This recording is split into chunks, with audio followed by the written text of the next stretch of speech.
Hello everyone, আমি চন্দ্রিমা। আমার চ্যানেলের নতুন একটি ভিডিওতে তোমাদের সকলকে জানাই স্বাগত। তো আর একটা নতুন বড় ব্লগ নিয়ে তোমাদের কাছে হাজির হয়ে গেছি। খুবই ছোট একটা ভিডিও তোমাদের সাথে আমি শেয়ার করবো। আই হোপ তোমাদের সকলে দেখতে খুব ভালো লাগবে। আর ভিডিওটার কন্টেন্ট কি হতে চলেছে তোমরা তো বুঝতে পেরেই গেছো। তোমরা প্রত্যেকবারই বুঝতে পেরে যাও, এটা স্বাভাবিক ব্যাপার, কারণ আমার থাম্বনেল টাইটেল সব জায়গাতেই মেনশন করা থাকে। সো হ্যাঁ, আমি আর মা মিলে আজকে শ্রাবণ মাসের চতুর্থ সোমবারে যাচ্ছি শিব ঠাকুরের পুজো দিতে বনমালীপুরে। আমাদের যে ব্রহ্মদত্ত ধাম আছে ওখানেই তোমার শিবলিঙ্গ আছে, তো ওইখানেই যাচ্ছি আমরা পুজো দিতে। আগের বছরও গিয়েছিলাম, এবছরও যাচ্ছি। আর যেহেতু এবারে আবার তোমার শ্রাবণ মাসে 5টা সোমবার পড়েছে, আর তারকেশ্বর বাড়ি থেকে কাছে হলেও যাওয়াটা ইম্পসিবল ব্যাপার, মানে বিশেষ করে এই শ্রাবণ মাসে। অন্যান্য সময় তাও ঠিক আছে গেছি, কিন্তু শ্রাবণ মাসে মানে ভাবা যায় না, তাও আবার সোমবার। তো সেই কারণে কাছে পিঠেই যেহেতু আছে, তো আমরা যাচ্ছি সেখানে পুজো দিতে। সো সমস্ত কিছুটা তোমাদের সাথে শেয়ার করবো। তো চলো ভিডিওটা স্টার্ট করি। আই হোপ তোমাদের সকলে দেখতে খুব ভালো লাগবে। এর আগের বারের মতন আমিও এবারে পরছি শাড়ি, তারাও তোমাদের দেখাই। এই শাড়িটা মা পরছে, খুবই সুন্দর একটা শাড়ি, এই যে এটা প্রিন্ট। আর আমি পরছি এই শাড়িটা, তাঁতের শাড়ি এইটা। এবার আমি বেসিক্যালি হ্যান্ডলুমের শাড়ি পরতেই ভালোবাসি, বা আমি প্রেফার করি, যেহেতু আমি ম্যানেজ করতে পারি, শাড়িগুলো খুবই সফট হয়।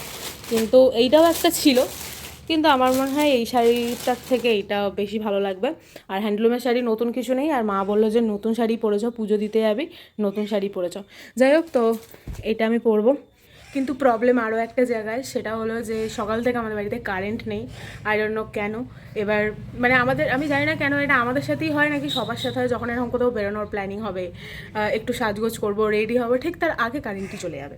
পরেও যেতে পারে, আমরা বাড়ি থেকে বেরিয়ে যাওয়ার পরেও যেতে পারে, কি আমরা আসার পরেও যেতে পারে, যাবে না একদম। আমরা যখন বেরোবো কোথাও সেই সময় কারেন্টটাকে যেতে হবে। মানে আমার মাথাটা প্রচণ্ড গরম হয়ে আছে।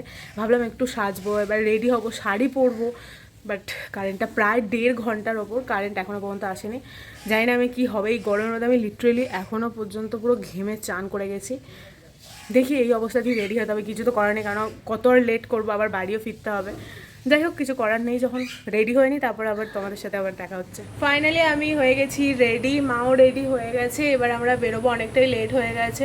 ভাইয়ের যেহেতু এক্সাম চলছে, তাই ও বেরোনোর পরই আর কি আমরা বেরোবো, এরকমই ঠিক করেছিলাম। আর কারেন্টও আমাদের হাফ রেডি হয়ে যাওয়ার পরে এসেছিলো, নাহলে হয়তো এত কিছু রেডিও হতে পারতাম না। মা একবার এসো, আরেকবার দেখিয়ে দিই। আরে এসো এসো, এই যাও, মা এখানে একদম রেডি। তো চলো বেরোই, আর লেট করবো না। বেরিয়ে তারপরে একবারে মন্দিরে গিয়ে আবার আমি ক্যামেরা অন করতে পারবো, কারণ রাস্তা অনেক জায়গায় দাঁড়াতে হবে, প্লাস যেতেও হবে। তো চলো বেরোই এবার। আমরা রাস্তার মাঝেখানে পোলেতে দাঁড়িয়েছিলাম কিছু ফটো তোলার জন্য, কারণ ওয়েদারটা খুবই সুন্দর আছে, আকাশটা ব্যাপক লাগছে, ঠিক আছে। তো সেই কারণেই আর কি। তো চলো এবার যাই, কেন ওখানে গিয়েও অনেক ফটো তুলতে হবে, আর পুজোটা দিতে হবে তাড়াতাড়ি, নাহলে অনেকটা লেট হয়ে যায়। এই যে আমরা এসে গেছি বনমালীপুর ব্রহ্মদত্ত ধাম। তো চলো এবার ভেতরে যাই। যত বাড়ি এই জায়গাটায় আসি না কেন, যেন মনে হয় প্রথমবার এসেছি, এত অসাধারণ সুন্দর লাগে দেখতে। আর আজকের আকাশটা শুধু আমি জাস্ট ভাবছি কি দারুণ লাগছে। এর আগের বারও যখন এসেছিলাম আকাশটা খুব সুন্দর লাগছিল। পুজো হচ্ছে নাকি পুরো নতুন লাগছে, এগুলো সব একদম নতুন হয়েছে, নতুন রং, নতুন লাইটিং, সমস্ত কিছু।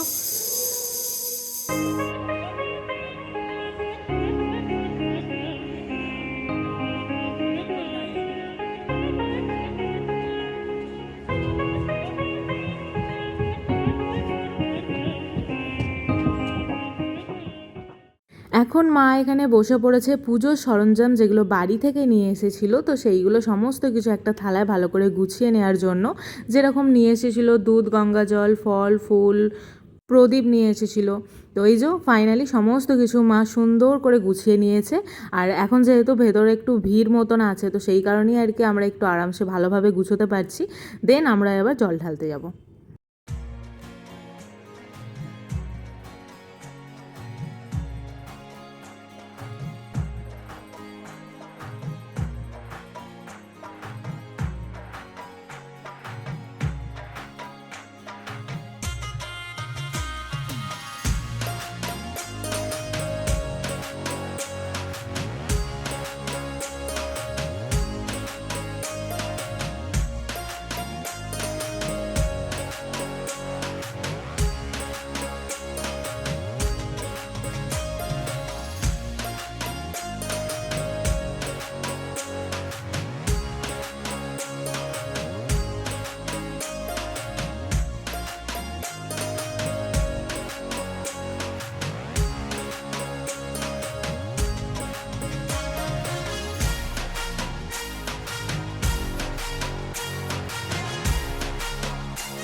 তো আমাদের পুজো দেওয়াটা কমপ্লিট হয়ে গেছে, আর তোমার খুব ভালোভাবেই দিলাম আর কি, তোমাদের সাথে সবটাই শেয়ার করলাম।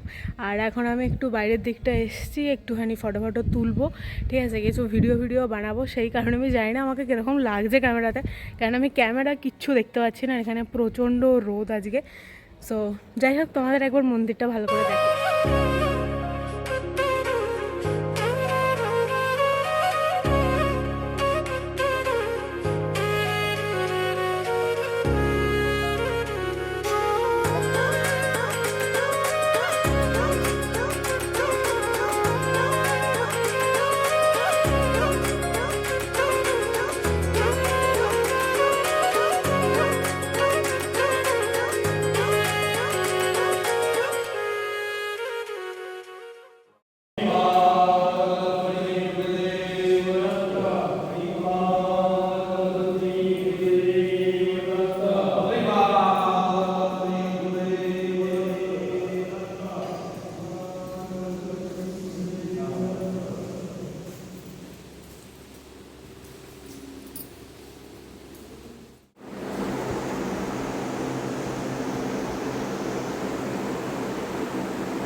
বেরিয়ে যাচ্ছি, আমাদের সমস্ত কিছু কমপ্লিট হয়ে গেছে, ভালো ফটো ভিডিও সমস্ত কিছু তুলে নিয়েছি, ঠাকুরকে ভোগ দিচ্ছিল সেই দর্শনও আমাদের হয়ে গেছে। সো এবার আমরা বাড়ি যাচ্ছি, আর অনেকটা বেলাও হয়ে গেছে, প্রচুর রোদ আজকে, জানি না হঠাৎ করে এত রোদ কী করে হয়ে গেল আজকে। যাই হোক, চলো বাড়ি যাওয়া যাক। এই সাইডের এই গাছগুলো দেখো কি সুন্দর, বাহারি গাছগুলো লাগছে দেখতে। আর আমি শুধু ভাবছি এবার আমার মায়ের সিচুয়েশানটা কি হতে চলেছে, কারণ গাড়িটা আছে পুরো একদম রোদের মাঝখানে, ঠিক আছে। সো আই ডোন্ট নো কী হতে চলেছে। দেখো আমার মা তো পুরো জলই ঢেলে দিচ্ছে। ঢেলে দাও, ওড়নাটা দিয়ে মুছে দেওয়া হবে। যা অবস্থা হয়েছে। যাই হোক, তো কালকের ভিডিওটা এতটাই ছোট হয়েছে, তাই আমি আর এন্ড করিনি কালকের ভিডিওটা, তাই ভাবলাম আজকে তোমাদের সাথে কিছু জিনিস শেয়ার করি। মানে দুদিনের ব্লগ একবারে একটা ভিডিওতে থাকবে, তো সেই কারণে আজকেও একটা ব্লগ নিয়ে চলে এসেছি, মানে এই একই সাথেই আর কি ব্লগটা চলবে। তো চলো আজকে সারা দিনটা তোমাদের সাথে শেয়ার করি, আই হোপ তোমাদের ভালোই লাগবে। আমাদের বাড়ির সমস্ত ধরনের ফুল গাছ তো তোমাদের সাথে আমি শেয়ার করেই থাকি প্রায়, বাট আজকে একটু অন্য কিছু তোমাদের সাথে শেয়ার করব। অন্য কিছু বলতে যেমন এই গাছটা দেখো কি অসাধারণ সুন্দর লাগছে, আর এই ফুলগুলো এরকম তোমার বিকালের দিকে, সকালের দিকেই হয়। আবার এই ফুলটাতে দেখো কীরকম হালকা সাদা সাদা কালারের ছিটেটাও আছে, তো দেখতে কিন্তু সত্যি অসাধারণ লাগছে, ঠিক আছে। এছাড়াও তোমার দেখাচ্ছি, দাঁড়াও, আমাদের বাগানে দেখো এই গাছগুলো তোমাদের সাথে তো শেয়ার করাই হয় না, বাড়ির ভেতরে যত ফুল গাছ আছে সমস্ত কিছুই আমি তোমাদের সাথে শেয়ার করি, বাট বাগানের যেই ফুল গাছগুলোতে ফুল হয় সেইগুলো তোমাদের সাথে অ্যাকচুয়ালি শেয়ার করা হয় না। আর একটা জিনিস দেখাই, আমি যে এই গাছটা নিয়ে এসেছিলাম, এটা গোলাপি রঙ্গন ফুলের গাছ, দেখো এটাতে কত ফুল ধরেছে, কি অসাধারণ সুন্দর দেখতে লাগছে। এখানে আবার এখনই আমি দেখতে পেলাম দেখো সাদা অপরাজিতা ফুল হয়েছে, এটা কি থোকা না সিঙ্গেল বুঝতে পারছি না। আমি এই জায়গাটায় এসেছিলাম, এখানে তোমার এই ফুলগুলো, এই লিলিগুলো আর কি, এগুলো যেগুলো ছোটো লিলি এগুলো ফোটে এই টাইমে, আর আজকে দেখো এখানে একটা ফুটেছে। আর এই ফুলগুলো যখন ফোটে না পুরো এক চাক হয়ে ফোটে, ফুটেও ছিল কিছুদিন আগে, বাট তোমাদের সাথে শেয়ার করিনি। মানে এই গাছটা পুরো ভর্তি হয়ে ফুলটা ফুটেছিল। আমি এসেছি একটুখানি ছাদে, এখন ওই বিকাল 5:30 মতন বাজে, আর আজকের আকাশটা জাস্ট অসাধারণ সুন্দর লাগছে।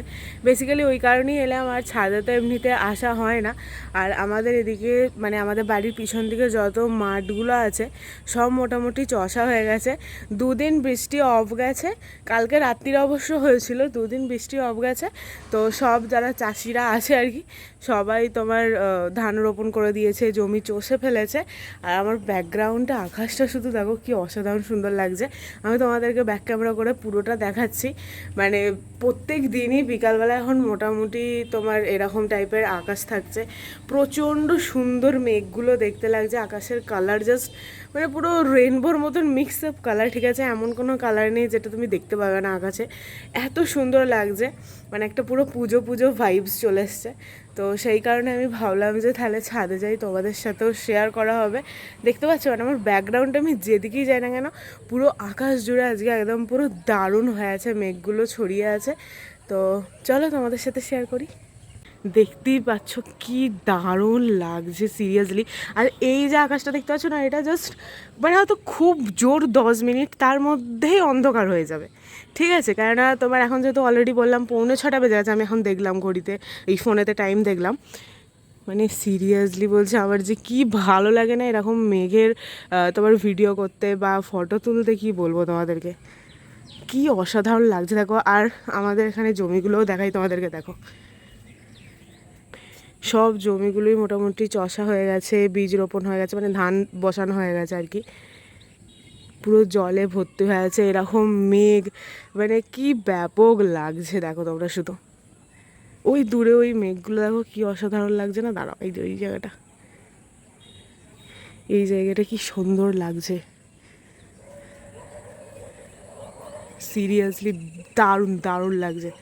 আমি যখন এলাম তখন একরকম ছিল, এখন আবার আরেক ধরনের হয়ে গেল। মানে এই জায়গাটা যেমন পুরো একটু কেমন মানে অরেঞ্জিস অরেঞ্জিস ব্যাপারটা এবার আসছে, যেহেতু সূর্যটা আবার অস্ত যাবে। এই জায়গাটা দেখো কি সুন্দর লাগছে দেখতে। আমাদের বাগানটাও অনেক দিন তোমাদের দেখানো হয় না, তাই ভাবছি ওপর থেকেই দেখিয়ে দিই। এখন অবশ্য সেরকম কিছু সবজি চাষ হয়নি, মানে গাছ তো আছে, এবার সেইগুলোতে এখনও সেরকম ফলন হয়নি। বাপি সব বসিয়েছে, আমাদের মানে এই জমিগুলো সব পরিষ্কার করা হয়েছে। আর জবা ফুলের গাছগুলো দেখো শুধু।